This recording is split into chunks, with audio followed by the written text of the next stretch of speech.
በሕማማት የተደሰተ ሰው በትንሣኤ ሊያለቅስ ይገባዋል ይላሉ 318ቱ ሊቃውንት በፍትሐ ነገሥት ሲናገሩ። ድግስ የለም በዚህ ሳምንት። ይህን ሁሉ አስበን ከጌታ ጋር የምንታመምበት ሳምንት ነው። ከክርስቶስ ጋር የታመመ ሰው ከክርስቶስ ጋር ይነሳልና። እነዚህ ሕማማትም ለእኛ ክብሮቻችን ናቸው። ቅዱስ ዮሐንስ አፈወርቅ እንደተናገረ ይትባረክ እግዚአብሔር ዘሰመየ ሕማማተ ወልዱ ክብረ ወስብሐተ።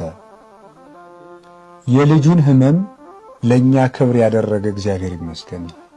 የልጁን ሕማም መከራ ለእኛ ክብር ያደረገ እግዚአብሔር ይመስገን። እነዚህ ሕማማት ለእኛ ፈውስና መድኃኒት ናቸው።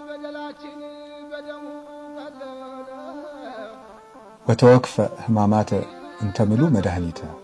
ቴዎዶስዮስ የሚባል ሊቅ ሲናገር በሃይማኖተ አበው ድህነትን የተመላ ሕማምን ተቀበለ ይላል። ድህነትን የተመላ ሕማምን ተቀበለ።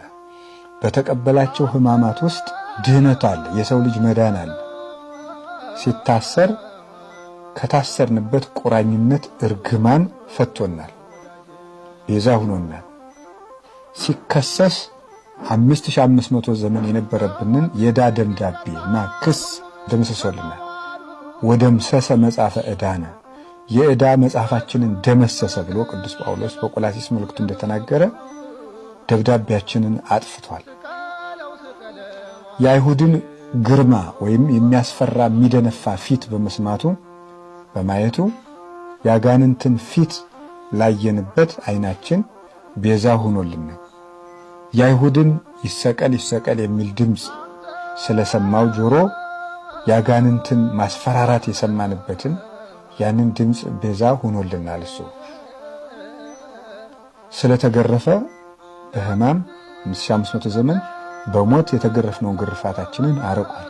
ስለመራቆቱ ከጸጋ ተገፈን የነበርነውን ወደ ጸጋ መልሶ የተጠመቃችሁ ሁሉ ክርስቶስን ለብሳችሁታል እንዳለ ቅዱስ ጳውሎስ በጥምቀት እሱን ለመልበስ አብቅቶናል።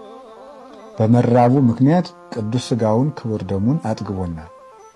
ተጠምቶ ሐሞት እንደጠጣ ለኛ መራራ ሞትን አርቆልናል። ስለተቸነከረ ተቸንክረንበት የነበረውን የሞትን ችንካር የሞትን መውጃ ሰብሮልናል።